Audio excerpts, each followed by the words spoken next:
আলহামদুলিল্লাহ, মানে মনের থেকে বলতেছি যে গত 16-17 বছর যা আমরা পাই নাই, বা আমি তো 10-12 বছর থেকে বুদ্ধি অবস্থায় দেখতেছি মানে শেখ হাসিনা সরকার 16 ডিসেম্বর আসার 3 দিন আগে থেকে বঙ্গবন্ধু তো না, শেখ মুজিবের গুণগান গাওয়া শুরু করে দিত, ঠিক আছে।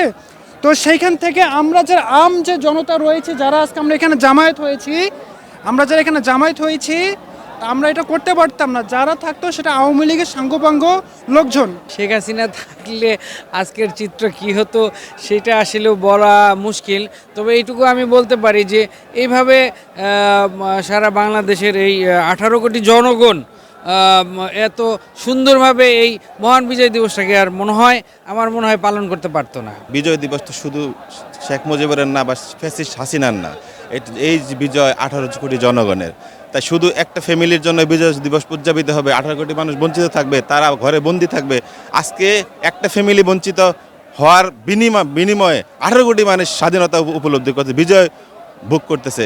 এই হাসিনাকে ছাড়া অনুষ্ঠানটা তো অবশ্যই আমি মনে করি অনেক ভালো, কারণ সে আমাদের এই সুন্দর বাংলাদেশটাকে এমন একটা অবস্থা করে রেখেছিল যা ওনার আশেপাশে যারা থাকে এবং শুধু এই ফ্যাসিসবাদী ছাড়া আর কেউ যেন এই দেশে সঠিকভাবে থাকতে না পারে, ভালোভাবে বসবাস না করতে পারে, সেই রকম একটা পরিস্থিতি বাংলাদেশের সৃষ্টি হয়েছে। দীর্ঘ 15 বছর পরে আশা রাখি আল্লাহর রহমতে, আল্লাহর অশেষ রহমতে এই আমরা সবাই মিলে যে এই মহান বিজয় দিবস 16ই ডিসেম্বর আমরা পালন করতে পারতেছি, এটা অবশ্যই অনেক অনেক অনেক ভালো।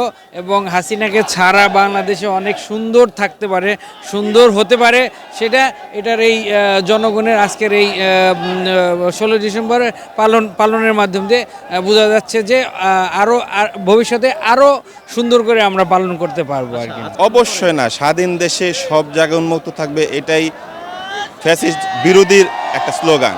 অবশ্যই এই 15 বছর এটা অবরুদ্ধ ছিল, এটা যেমন অপরাধের বিষয়। এই বিএনপি সরকার যদি কখনো ভবিষ্যতে ক্ষমতায় জনগণ নিয়ে আসে, কখনোই শেখ মুজিবের সমাধিস্থল অবরুদ্ধ এখনও হয়নি, ভবিষ্যতে হবে না। যার যার মতামত শেষে ব্যক্ত করবে, এটাই বিজয়ের স্বাধীনতার মূল মন্ত্র বলে আমি মনে করি।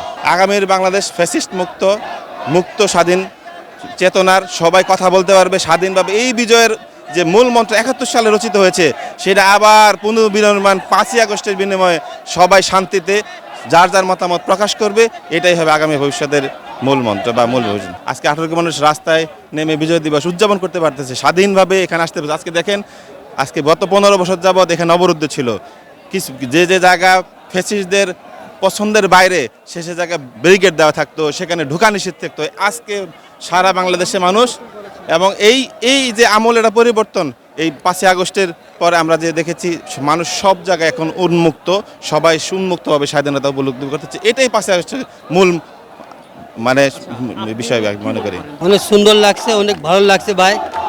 আপনাদের দেখতে কত মানুষ করছে, আহা করছে, যুদ্ধ করছে, যা করছে, একটু আল্লাহ রহমত আছে।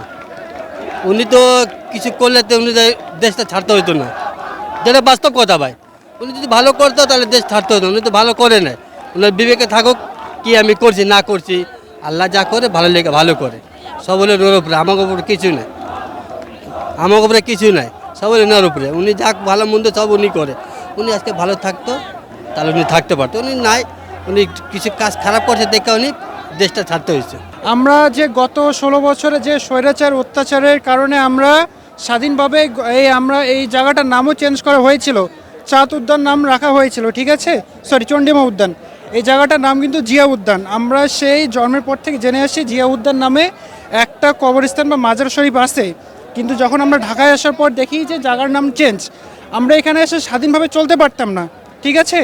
এখানে আমরা একটা ফুল পর্যন্ত দিতে পারতাম না। এই প্রোগ্রামের দিনে আমাদের পুরো জায়গা ব্লক করে থাকতো, পুলিশ ঢুকতে দিত না, ঠিক আছে। আমরা যদি কিছু বলতে যেতাম তাহলে আমাদেরকে জেল জুলুম করা হইতো, ঠিক আছে। যা হোক আলহামদুলিল্লাহ, আমরা স্বৈরাচার মুক্ত প্রথম। আমার বয়স মোটামুটি চলছে 26-27, কিন্তু এই আমার জন্মের পর এই প্রথম মানে স্বাধীনতা দিবস উপভোগ করতেছি, আলহামদুলিল্লাহ।